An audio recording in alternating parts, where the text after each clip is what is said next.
దీని తరువాత చంద్రబాబు నాయుడు గారు ఎందుకు బడ్జెట్ పెట్టలేదు? సమాధానం కావాలి కదా మనకి. సరే, బడ్జెట్ ఎందుకు పెట్టలేదని ఒక తీగ లాగితే రెండు డొంకలు బయటపడ్డాయి. రెండు డొంకలు కదులుతున్నాయి సార్. ఇక్కడ ఒకటే తీగ రెండు డొంకలు కదులుతున్నాయి. ముందుగా నేను జగన్ గారి పైన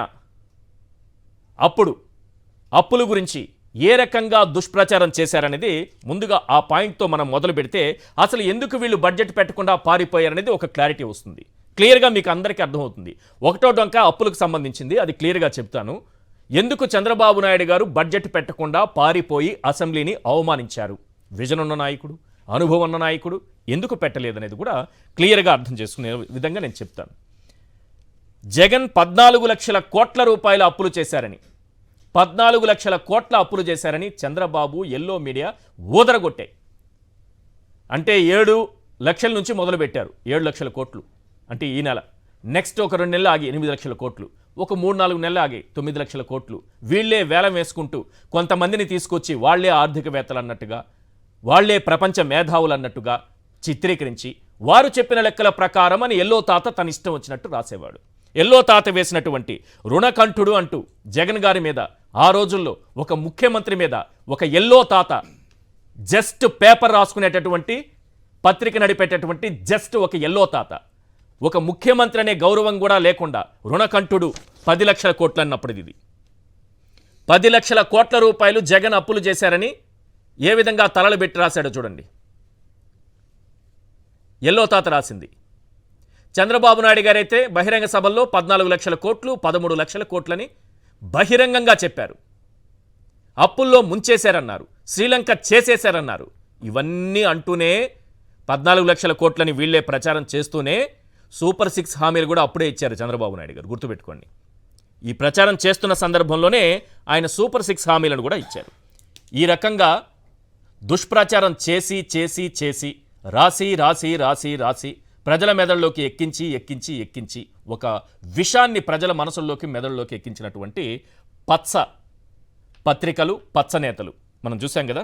నిజానికి ఈ రాష్ట్రం అప్పులకు సంబంధించి జగన్మోహన్ రెడ్డి గారు ఒక పవర్ పాయింట్ ప్రజెంటేషన్ ఇచ్చారు. ఒక్కసారి స్క్రీన్ పైన చూపించండి క్లియర్గా. నిజానికి అప్పులేంటో తెలుసుకుంటే ఈరోజు బడ్జెట్ పెట్టకుండా చంద్రబాబు ఎందుకు పారిపోయారనేది మీకు అందరికీ క్లియర్గా అర్థమవుతుంది. అక్కడ కనిపిస్తోంది సార్, 3 కాలమ్స్ కనిపిస్తున్నాయి మనకి. As on the date of state bifurcation ఒకటి, as of May 2019 end of TDP regime ఒకటి, యాజ్ ఆఫ్ జూన్ 2024 నాటికి ఒకటి. డైరెక్ట్గా ప్రభుత్వం చేసినటువంటి అప్పులు, అలాగే వివిధ కార్పొరేషన్లకు ప్రభుత్వ గ్యారంటీతో చేసినటువంటి అప్పులు, అలాగే వివిధ సంస్థలు, పవర్ సెక్టార్ లాంటి సంస్థలు డైరెక్ట్గా చేసుకున్నటువంటి అప్పులు అన్నీ కూడా క్లియర్గా చెప్పారు. అన్నీ క్లియర్గా, ఏది గవర్నమెంట్ డైరెక్ట్గా కాదు, కార్పొరేషన్లు చేసినటువంటి అప్పులతో పాటు ఈ రాష్ట్రం విడిపోయే నాటికి 1,53,347 కోట్ల రూపాయల అప్పు ఉంది. ఒకసారి క్లియర్గా అది చూపించండి, అర్థమవుతుంది. 1,53,347 కోట్ల రూపాయల అప్పు ఉంది.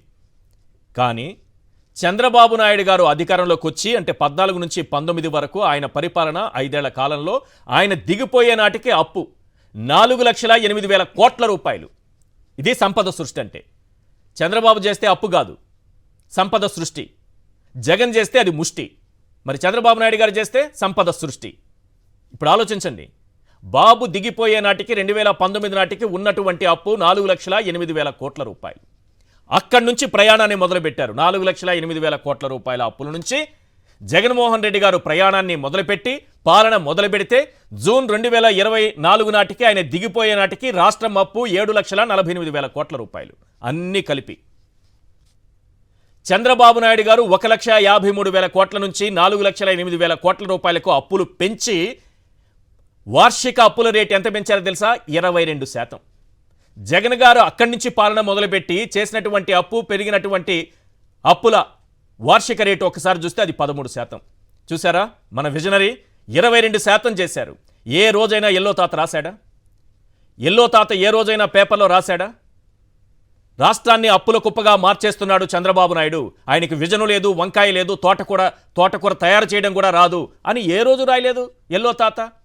రాయుడు కూడా, ఎల్లో తాత రాయుడు. వాస్తవానికి ఇవి రాష్ట్రం అప్పులు. ఇది క్లియర్గా రాష్ట్రం ముందున్నటువంటి అప్పులు. ఇప్పుడు బడ్జెట్ పెడితే ఏమవుతుంది సార్? ఈ అప్పులన్నీ కూడా బడ్జెట్లో చూపించాలి.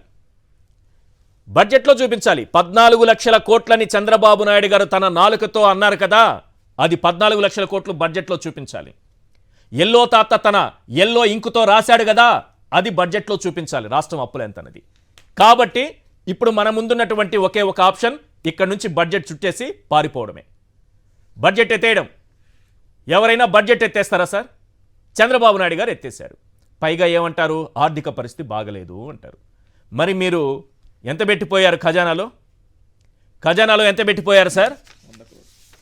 ఖజానాలో ఎంత పెట్టిపోయారు చంద్రబాబు నాయుడు గారు? మా ఎల్లో తాతగారు రాసినటువంటి వార్త. ఎల్లో తాతగారు రాసినటువంటి వార్త 2019 మే 30 జగన్మోహన్ రెడ్డి గారు ప్రమాణ స్వీకారం చేసే రోజున ఖజానాలో ఉన్నవి 100 కోట్లు. ఖజానాలో ఉన్నవి 100 కోట్లు. ఈ 100 కోట్లతోనే ప్రయాణం మొదలుపెట్టారు. ఇక్కడ రెండో పాయింట్కి వస్తా. ఒక డొంక అయిపోయింది కదా, ఇప్పుడు ఎందుకు బడ్జెట్ పెట్టలేదనే దానికి మీకు క్లారిటీ వచ్చింది కదా. చంద్రబాబు నాయుడు గారు ఎందుకు పారిపోయారు, మొత్తం పెట్టే బేడా సర్దుకొని చాప చుట్టేసి బడ్జెట్ పెట్టకుండా ఎందుకు వెళ్ళిపోయారు అనడానికి కారణం ఒకటి క్లియర్గా కనిపించింది. ఎందుకంటే అప్పుల గురించి చెప్పాలి, వాస్తవాలు ప్రజలకు తెలిసిపోతాయి. మనం ఆ అప్పుల మీద తప్పుడు మాటలు మాట్లాడి ఓట్లు గుద్దించుకున్నాము, ప్రజలు నిలదీస్తారు, పబ్లిక్గా పట్టుబడిపోతాం. కాబట్టి బడ్జెట్ పెట్టకుండా పారిపోదాం, ఓట్ ఆన్ అకౌంట్తో సరిపెట్టుకుందాం. మీరిచ్చినటువంటి 100 కోట్లతో ఆయన ప్రయాణం మొదలుపెట్టారు. బడ్జెట్ పెట్టారు, పూర్తి స్థాయి బడ్జెట్ ప్రవేశపెట్టారు. మీరు పెట్టలేకపోయారు. ఈరోజు మీ అకౌంట్లో ఎంత ఉంది చంద్రబాబు నాయుడు గారు? మీరు అధికారం చేపట్టే నాటికి 8,000 కోట్ల రూపాయలు ఉన్నాయి. మీరు ఆఫ్టర్ ఆల్ సంపద సృష్టించేటటువంటి విజనరీ, మీరు 100 కోట్లు పెట్టిపోయారు. మీ జీవితకాలం మొత్తం తీసుకోండి, ప్రతిసారి మీరు దిగిపోయే నాటికి ఖజానాలో ఎంత ఉంటుందని. ఇప్పుడన్నా 100 కోట్లు ఉంది, రూపాయి పెట్టిపోతారు, 100 రూపాయలు పెట్టిపోయినా పోతారేమో. మీ విజన్ అలాంటిది, మీ సంపద సృష్టి అలాంటిది. కానీ ఒకటి చెప్తున్నాను సార్, ఒక్కటి చెప్తున్నా. చంద్రబాబు నాయుడు గారు సూపర్ 6 అన్నారు కదా, తల్లికి వందనం అన్నారు కదా, 15,000 రూపాయలు ప్రతి బిడ్డకి. ఈ వీడికి 15, వీళ్ళకి 15, ఈ అమ్మాయికి 15, ఆ అమ్మాయికి 15,000, ఈ అమ్మాయికి 15,000 అన్నారు కదా, ప్రతి బిడ్డకి అన్నారు కదా, ఎత్తేసారుగా. సూపర్ 6 హామీలో 1500 19 ఏళ్ళున్న మహిళకి వచ్చిందా? 3 సిలిండర్లు వచ్చాయా? ఎవరైనా ఉచితంగా బస్సు ఎక్కారా? రైతులకు 20,000 రూపాయలుగా ఖాతాలో పడ్డాయా? లేదు. ఇప్పుడు నేను ఒక మాట చెప్తా, మీరు అర్థం చేసుకోండి. ఇక్కడ నుంచి అసలు విషయాన్ని పవన్ కళ్యాణ్ గారికి డెడికేట్ చేయబోతున్నా. ఆయన చంద్రబాబు నాయుడు గారిని ఉద్దేశించి, మనకి అనుభవం ఉన్నటువంటి లీడర్ కావాలి, చంద్రబాబు నాయుడు గారి అనుభవం ఈ రాష్ట్రానికి కావాలి అన్నారు. అయ్యా పవన్ కళ్యాణ్ గారు, డిప్యూటీ సీఎం గారు, ఖజానాలో 100 కోట్ల రూపాయలు పెట్టిపోయిన అనుభవం మీ చంద్రబాబు నాయుడు గారిది. మీరు చెప్పినటువంటి అనుభవం. మీరు చెప్పారు కదా జగన్మోహన్ రెడ్డి గారికి అనుభవం లేదు అని అన్నారు కదా. ఇప్పుడు చెప్తాను సార్, ఈ 100 కోట్ల రూపాయలు పెట్టిపోతే మే 30, 2019 జూన్ 12వ తారీఖున జగన్మోహన్ రెడ్డి గారు బడ్జెట్ ప్రవేశపెట్టారు సార్.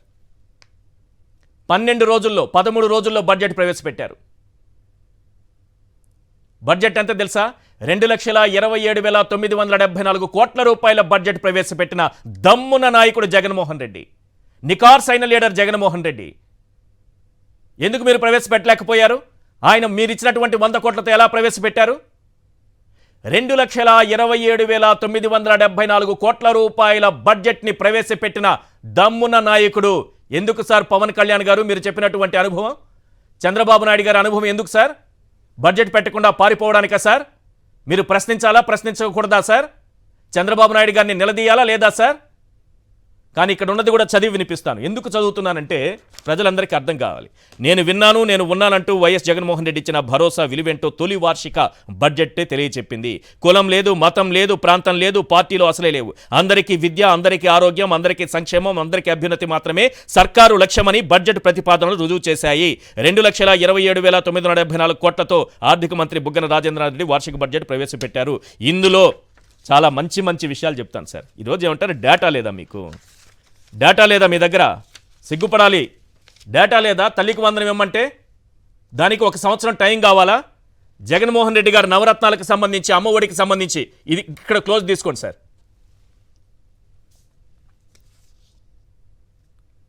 జగనన్న అమ్మ ఒడి 6,455 కోట్లు కేటాయించారు తన తొలి బడ్జెట్లోనే. అమ్మ ఒడికి 15,000 పిల్లల్ని బడికి పంపే ప్రతి తల్లికి. ఈరోజు మీ దగ్గర డేటా లేదా? 44 లక్షల మంది తల్లులు, 84 లక్షల మంది పిల్లలు.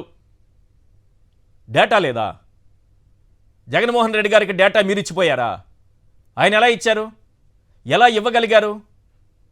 ఆయనకి ఎలా సాధ్యమైంది? మీరెందుకు పారిపోతున్నారు? ఎందుకు పారిపోతున్నారంటే మీకు ఈ హామీలను అమలు చేయాలన్న ఆలోచన లేదు. సింపుల్. పారిపోతున్నారు. నిజంగా ఆలోచన ఉంటే ఎందుకు ఫుల్ బడ్జెట్ పెట్టరు? జగనన్న అమ్మఒడికి 6,455 కోట్లు. ఇది తొలి బడ్జెట్లో.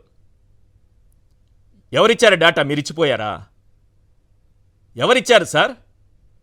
మీకు సంవత్సర పాటు కావాలా? తల్లులు అర్థం చేసుకోవాలి. ఇది పిల్లల్ని బడికి పంపే ప్రతి తల్లి అర్థం చేసుకోండి. జగన్మోహన్ రెడ్డి గారికి చంద్రబాబు నాయుడు గారు కేవలం 100 కోట్లు చేతిలో పెట్టిపోయారు. ప్రతి ఒక్క హామీని నెరవేర్చే విధంగా ఆ రోజు బడ్జెట్ రూపొందించారు. ఏవైతే నవరత్నాలు చెప్పారో వాటికి సింహభాగం. ఆ నవరత్నాలు అమలయ్యే విధంగా మరి చంద్రబాబు నాయుడు గారి సూపర్ 6 ఎక్కడ పోయింది? ఎందుకు కనపడట్లేదు ఈరోజు? వైఎస్ఆర్ పెన్షన్ కానుక 15,746 కోట్లు. వైఎస్ఆర్ రైతు భరోసా ఆయన ఏ హామీలు ఇచ్చారో ఆ హామీలకి ఎందుకు ఇవ్వరు మీరు? జగనన్న అమ్మఒడి 6,455 కోట్లు. వైఎస్ఆర్ 9 గంటల ఉచిత విద్యుత్. డాక్టర్ వైఎస్ఆర్ ఆరోగ్యశ్రీకి అది కూడా మీరు పెట్టిన అప్పుని కూడా ఆయనే తీర్చారు. కాపుల సంక్షేమం, గ్రామీణ స్వయం సహాయక సంఘాలకు వడ్డీ రుణాలు, విపత్తుల నిర్వహణ నిధి, ధరల స్థిరీకరణ నిధి. ఏంటి సార్ ఇది? మరి మీ అనుభవం ఏమైపోయింది? ఎందుకు మీరు ఫుల్ బడ్జెట్ పెట్టలేకపోయారు? పాయింట్ నెంబర్ 1, మీరు చేస్తున్నటువంటి అప్పులపై మీరు చేసినటువంటి దుష్ప్రచారం. పాయింట్ నెంబర్ 2, ఈరోజు ప్రజలకు ఏవైతే హామీలు ఇచ్చారో అవి ప్రజలు నిలదీస్తారు. మీరు కేటాయింపులు చేశారా లేదని. అందుకనే ఈరోజు బడ్జెట్ పెట్టకుండా పారిపోయారు. ఒక్క విషయం ఫైనల్గా ఒక్క విషయం చెప్తాను. చంద్రబాబు నాయుడు గారు జస్ట్ 35 డేస్లో, కేవలం 35 రోజుల్లో వెంటనే వేసేశారు. మా వాళ్ళు చూపించడానికి చెప్దాం అనుకున్నాను, అప్పటికే వేసేశారు. అంటే అంత తరువుగా అప్పులు చేస్తున్నాడు ఆయన.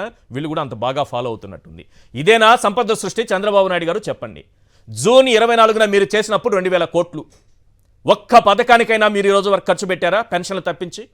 జూలై 2న 5,000 కోట్లు, జూలై 16న 2,000 కోట్లు, జూలై 30న 3,000 కోట్లు. మళ్ళీ గ్యారంటీ అప్పు కార్పొరేషన్ల ద్వారా చేసేటటువంటి అప్పు 5,200 కోట్లకు సిగ్నల్ ఇచ్చారు. మొత్తం కలిపితే 17,200 కోట్లు. ఇటు ఆల్రెడీ ఆర్బీఐకి లెటర్ ఇచ్చి పెట్టారు. మేము మళ్ళీ వస్తాము, సెప్టెంబర్ వరకు క్యూలో నిలబడతామని. సెప్టెంబర్ వరకు క్యూలో నిలబడితే వచ్చే అప్పు కూడా చూడండి సార్ ఒకసారి.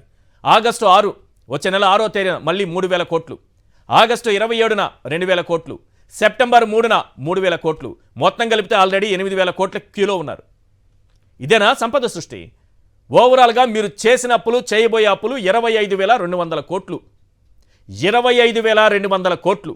జగన్మోహన్ రెడ్డి గారు దుష్ప్రచారం చేసి ఆయన మీద 14 లక్షల కోట్లు అప్పు చేశాడని దాన్ని ప్రూవ్ చేయకుండా, బడ్జెట్ పెట్టకుండా, ప్రజలకు ఇచ్చినటువంటి సూపర్ 6 హామీలు అమలు చేయకుండా పారిపోయారే. మరి ఈయన ఎలా ఇవ్వగలిగారు సార్ ఈరోజు? ఆయన ఎలా ఇవ్వగలిగారు మీరు ఇచ్చినటువంటి 100 కోట్లతో? 8,000 కోట్లు అకౌంట్లో పెట్టుకొని, ఖజానాలో పెట్టుకొని ఎందుకు మీరు బడ్జెట్ పెట్టలేకపోయారు? పైగా 25,000 కోట్ల రూపాయల అప్పులు అక్కడ కనిపిస్తున్నాయి కదా. రాష్ట్ర ప్రభుత్వం ఆదాయం ఒకటి ఉంది కదా. ఎందుకు పెట్టలేకపోతున్నారు? మీకు హామీలు అమలు చేసే ఉద్దేశం లేదు. జగన్మోహన్ రెడ్డి గారికి ఉంది కాబట్టే కేవలం 12 రోజుల్లోనే బడ్జెట్ ప్రవేశపెట్టి, ఒక్కో పథకం పేరు చెప్పట్లేదు, ఒక్క అమ్మఒడే చెప్తున్నా, 6,500 కోట్లు కేటాయించారు. అది చిత్తశుద్ధి ఉంటే నాయకుడికి ఏదైనా సాధ్యమవుతుంది. సంపద సృష్టి, చంద్రబాబు నాయుడు గారి సంపద సృష్టి గురించి క్లియర్గా మాట్లాడుకుందాం.